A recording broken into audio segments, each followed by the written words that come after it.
കാസർഗോഡ് മലയോര മേഖലയിൽ കനത്ത മഴയാണ്. താഴ്ന്ന പ്രദേശങ്ങളിൽ വെള്ളം കയറി. പരപ്പ, ക്ലായിക്കോട് മേഖലകളിലാണ് വെള്ളം കയറിയത്. അരുൺ പാറയ്ക്കൽ വിവരങ്ങളുമായി കാസർഗോഡ് നിന്ന്.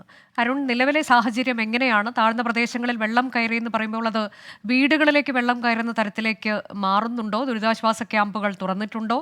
വിശദാംശങ്ങൾ.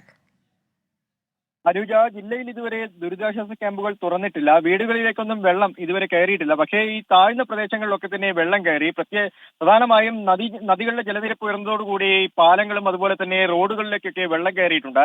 കാസർഗോഡ് കരിന്തളത്ത് PWD റോഡിന്റെ സൈഡ് ഇടിഞ്ഞു. മുക്കട കുന്നുംകൈ റോഡിലാണ് ഈ മണ്ണിടിഞ്ഞത്.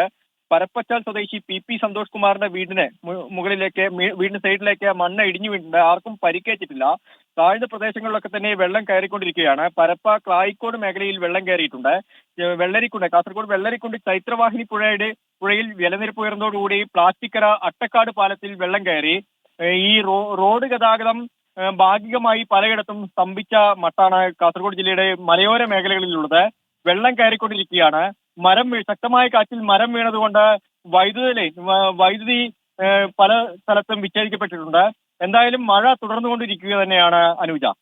അതാണ് കാസർഗോഡ് നിന്നുള്ള ഏറ്റവും പുതിയ വിവരം.